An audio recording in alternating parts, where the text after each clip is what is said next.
욥기 35장입니다. 1절에서 16절까지 한 절씩 교독하겠습니다. 엘리후가 말을 이어 이르되 그대는 이것을 합당하게 여기느냐? 그대는 그대의 의가 하나님께로부터 왔다는 말이냐? 그대는 그것이 내게 무슨 소용이 있으며 범죄하지 않는 것이 내게 무슨 유익이 있겠느냐고 묻지만은 내가 그대와 및 그대와 함께 있는 그대의 친구들에게 대답하리라. 그대는 하늘을 우러러보라. 그대보다 높이 뜬 구름을 바라보라. 그대가 범죄한들 하나님께 무슨 영향이 있겠으며 그대의 악행이 가득한들 하나님께 무슨 상관이 있겠으며 그대가 의로운들 하나님께 무엇을 드리겠으며 그가 그대의 손에서 무엇을 받으시겠느냐. 그대의 악은 그대와 같은 사람에게나 있는 것이요 그대의 공의는 어떤 인생에게도 있느니라. 사람은 학대가 많음으로 부르짖으며 군주들의 힘에 눌려 소리치나 나를 지으신 하나님은 어디 계시냐고 하며 밤에 노래를 주는 자가 어디 계시냐고 말하는 자가 없구나. 땅의 짐승들보다도 우리를 더욱 가르치시고 하늘의 새들보다도 우리를 더욱 지혜롭게 하시는 이가 어디 계시느냐고 말하는 이도 없구나. 그들이 악인의 교만으로 말미암아 거기에서 부르짖으나 대답하는 자가 없음은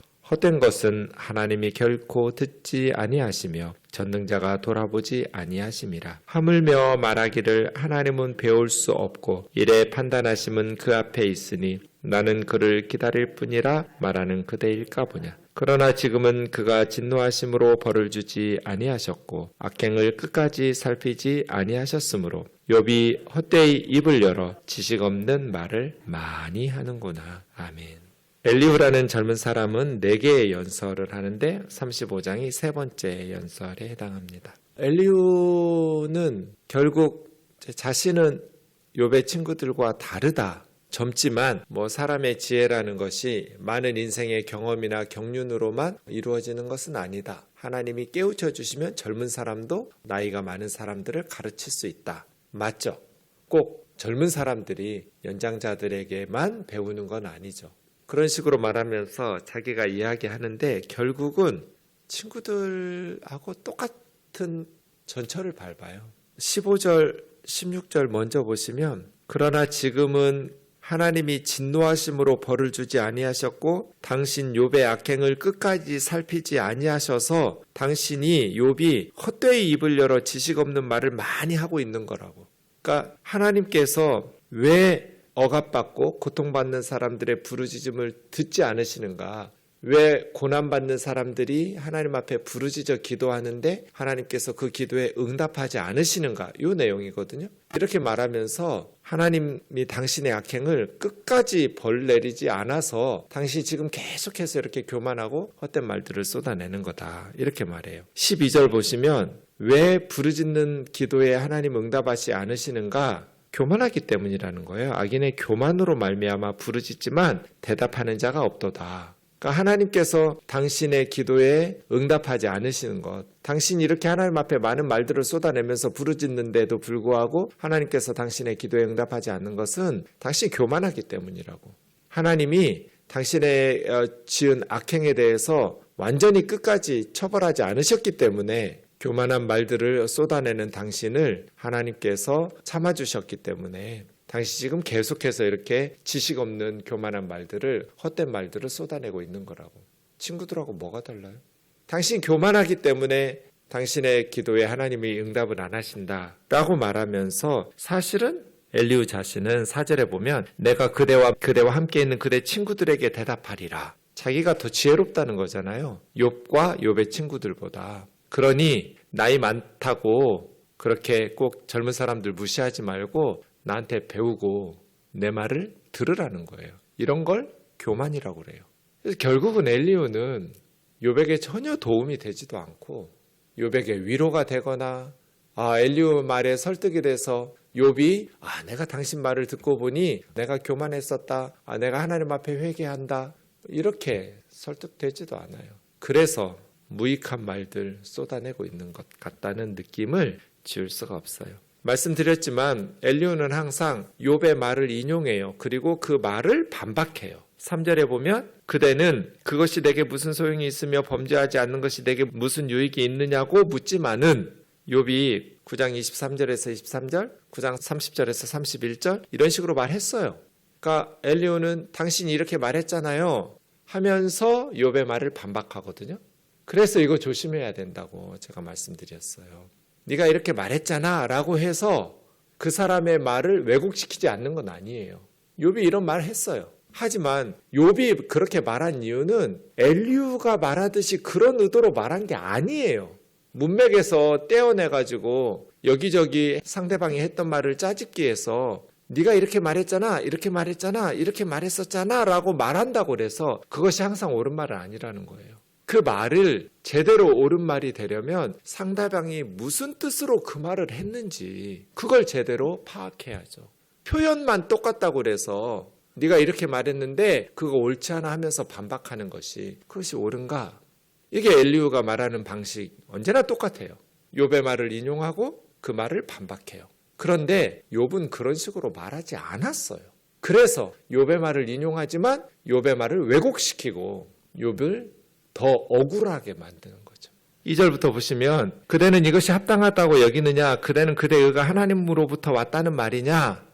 너의 의가 하나님으로부터 왔다는 말이 옳다는 말이냐? 그게 바른 소리냐? 이런 뜻이거든요. 근데 하나님으로부터라는 번역이 옛날 개역 한글 성경에서는 너의 의가 하나님보다 더 낫다는 것이냐? 이렇게 번역했어요. 사실은 직역하면 그게 맞아요. 메엘이라는 원어인데요. 메는 민, 엘은 엘로힘, 하나님이잖아요. 그러니까 하나님, 민 이 말은 비교하는 거거든요. 그러니까 개역 한글이 직역한 거예요. 옛날 성경이. 너의 의가 하나님보다 의롭다는 거냐? 이게 지금 합당하다는 말이냐? 이런 뜻이거든요. 욥이 언제 자기가 하나님보다 의롭다고 말했어요? 이런 식으로 왜곡을 시킨다고요. 이게 너무 심하다 싶어서 70인경에서 하나님보다 이렇게 말하는 것을 하나님 앞에서로 이렇게 의역한 거거든요. 너는 지금 너의 의가 하나님 앞에서 의롭다는 것이냐? 이걸 이제 개역 개정에서는 그대의 의가 하나님으로부터 왔다는 것이냐? 이런 식으로 좀 부드럽게 좀 더 말이 되게 의역한 건데요. 뭐 그렇게 한다고 해도 엘리후의 말은 이런 뜻이겠죠? 네가 하나님 앞에서 절대적으로 의롭다는 뜻이냐? 욥은 이렇게 말한 적도 없어요. 나도 죄인이지만 내가 이런 엄청난 하나님의 재앙을 받을 만큼 내가 그렇게 악한 짓을 한 죄가 기억나지 않는다. 욥의 뜻은 그거지. 자기가 하나님보다 더 의롭다거나 하나님 앞에서 절대적으로 의롭다거나 그것이 옳은 말이라고 생각한 적 없어요. 그대는 그것이 무슨 소용이 있냐? 하나님보다 의로운 것 혹은 하나님 앞에서 의롭다는 것이 무슨 소용이 있냐고 말하지만 내가 범죄하지 않은 것이 내게 무슨 유익이 있겠느냐고 말하지만 이렇게 인용하면서 반박하거든요. 그러니까 이것도 왜곡이에요. 욥은 인간이 하나님 앞에서 범죄하지 않고 의롭게 사는 것 아무 소용도 없다. 악하게 사나 죄짓고 사나 다 똑같아. 이건 하나님 안 믿는 거죠. 욥은 이렇게 말한 적이 없어요. 욥이 이런 말을 한 것은 내가 하나님 앞에서 순종하면서 내가 밥 먹는 것보다 정한 음식보다 하나님의 말씀을 더 소중히 여기면서 살았는데 왜 나를 하나님께서 악인들과 똑같이 대하시는지 이해할 수 없다. 이렇게 말했지 이 말하고 내가 하나님의 말씀에 순종하면서 죄 지은 것들이 있으면 내가 사람들 수모가 두려워서 대문 밖으로 못 나가고 외면하고 이런 적 없이 하나님 말씀에 따라 회개하고 번제 드리고 사람들에게 잘못을 보상하고 뭐 이런 방식으로 내가 하나님의 말씀을 소중히 여기면서 하나님의 말씀을 순종하느라고 고아들의 아버지가 되었고 과부들을 인도하는 자가 되었고 내가 우리 집의 노예들 종들이라고 해서 그들을 억울하게 팔을 꺾지 않았고 그들의 권리를 착취하지 않고 하나님 말씀대로 순종하면서 살았는데 왜 하나님께서 나를 악인들을 대하는 것처럼 악행을 저지르는 사람들하고 똑같이 이렇게 심판하시는지 나는 이해할 수가 없다. 내가 하나님 앞에 그 이유를 들어야겠다. 욥이 말한 건 이거예요. 하나님 앞에서 범죄하지 않고 사는 거 아무 소용도 없어. 뭐 의롭게 사는 것이나 악하게 사는 것이나 아무 차이도 없어. 욥은 그런 말을 하려는 게 아니에요. 그래서 엘리후가 욥의 말을 인용하지만 왜곡이라는 거예요. 욥은 그런 뜻으로 말한 게 아니니까요. 그래서 우리가 조심해야 된다는 거예요. 네가 그렇게 말했잖아 라고 말한다고 해서 항상 그 말이 옳은 게 아니에요. 그 사람이 정말 무슨 뜻으로 그 말을 하고 싶었는지 그것을 바르게 얘기를 하면서 반박을 하는 건 옳지만 표현을 인용하면서 말도 안 되는 토론하는 거 우리가 TV에서 수없이 보잖아요. 내가 그대와 그대의 친구들에게 대답하리라. 5절 두 가지인데요. 하나는 8절까지고요. 하나는 9절부터 16절까지예요. 먼저 첫 번째는 그대는 하늘을 우러러보라. 그대보다 높이 뜬 구름을 바라보라.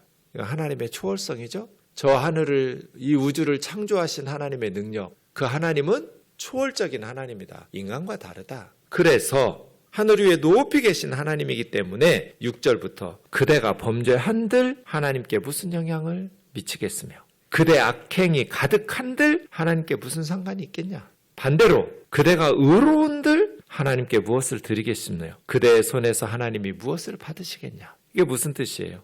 인간의 악행이나 의로움은 사람들에게는 영향을 미치죠. 8절에 있는 것처럼 그대의 악은 그대와 같은 사람에게나 있는 것이요.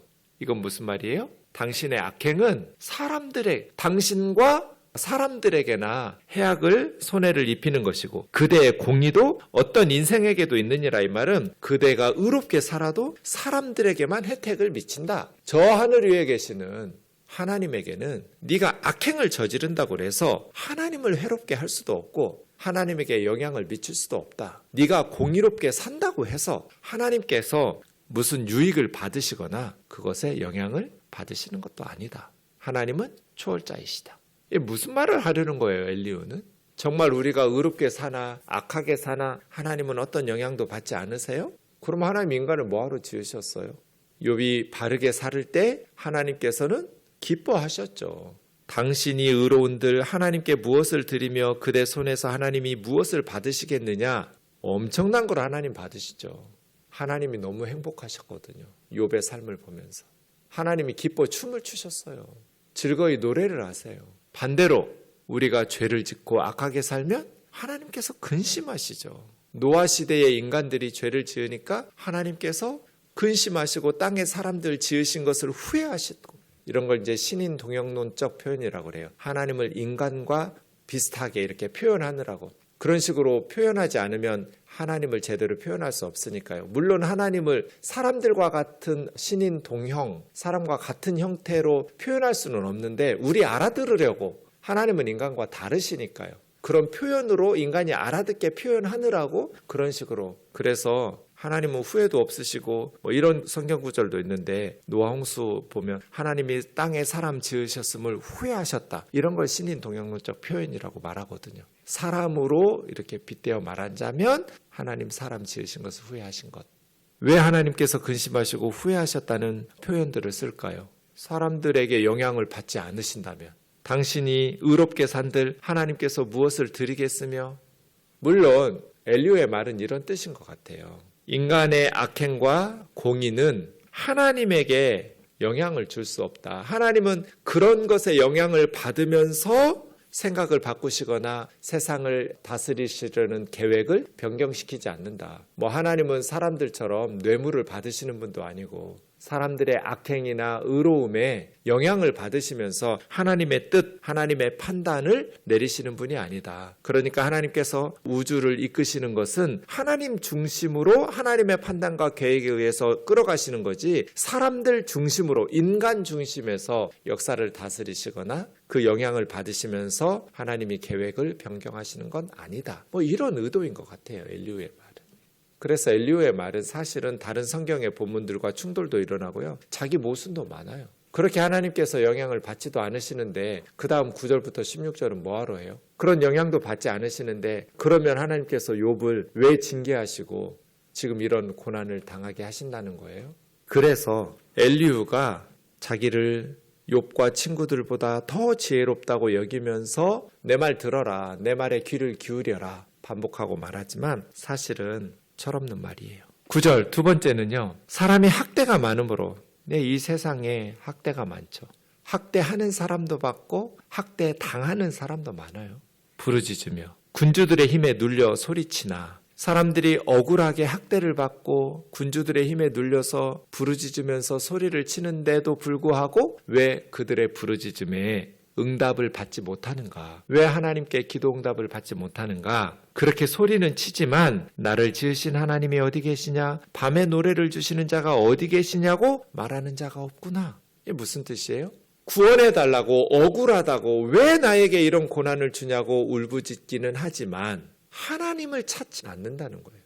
다 자기중심적이고 나 좀 억울해요. 구원해 주세요. 왜 내가 이런 억울한 일을 당해야 돼요? 라고만 소리를 지를 뿐 나를 지으신 창조주 하나님이 어디 계시냐? 그 창조주 하나님을 찾는 자가 없고 밤에 노래를 주신다는 건 고난의 시기에도 찬양을 주시는 노래를 부르며 하나님을 찬양하게 하시는 그 하나님이 어디 계시냐고 말하는 자가 없기 때문에 욥 당신 같기 때문에 욥 당신은 하나님께 부르짖긴 하지만 응답을 못 받는 거다. 왜? 당신이 하나님을 찾는 게 아니다. 하나님을 구하는 게 아니다. 당신은 하나님께 돌아온 게 아니야. 억울하다고 왜 이런 고난을 내가 당해야 되냐고 소리를 칠 뿐 이 고난에서 벗어나게 해달라고 구원에 대해서만 외칠 뿐 하나님을 찾지 않기 때문에 땅의 짐승들보다 우리를 더욱 가르치시고 하늘의 새들보다 우리를 더욱 지혜롭게 하시는 이가 어디 계시냐? 하나님은 땅의 짐승들도 하늘의 새들도 가르칠 수 있는 분이다. 하지만 고통받는 사람들은 이것을 인정하지 않는다. 하나님께서는 지각 없는 짐승들도 공중의 새들도 가르칠 수 있는데 우리 사람들은 왜 못 가르치시겠냐? 그 하나님을 찾지 않기 때문에 그분이 어디 계시느냐고 하나님께로 돌아와 겸손하게 하나님을 구하지 않기 때문에 기도 응답받지 못하는 것이다. 고통받는 자들의 태도에 문제가 있다. 왜 나에게 이런 고난을 주세요? 그것을 교만이라고 말한다. 그게 12절이에요.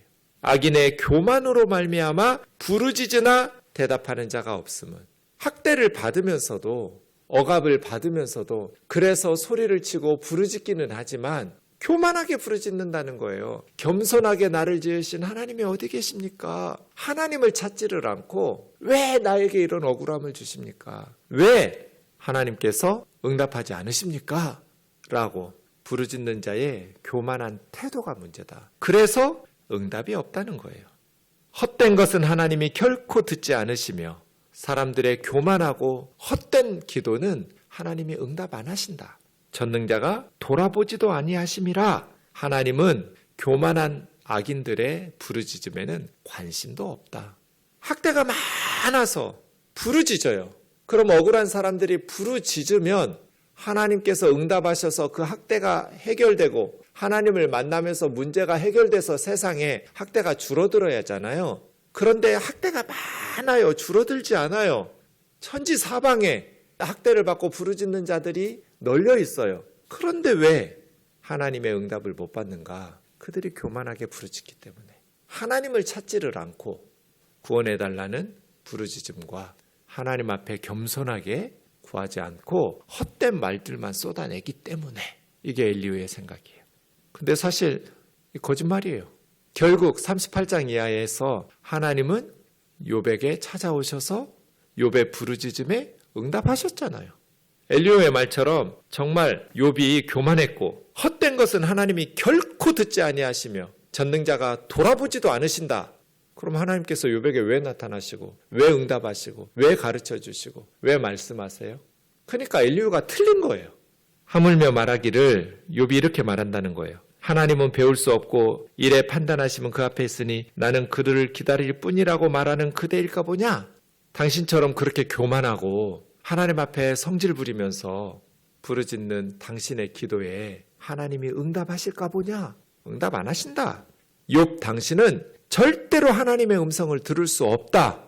교만하고 헛된 말만 짓거리기 때문에 라고 말하면서 15절 그러나 지금은 하나님은 진노하심으로 벌을 주지 않으셨고 당신에게 잔인하게 벌 주시지 않았다. 당신의 악행을 끝까지 살피지 아니하셨으므로 당신의 교만과 악행에 하나님께서 충분한 벌을 내리지 않으셨기 때문에 욥 당신이 헛되이 입을 열어 지식 없는 말을 지금 많이 하고 있는 거야.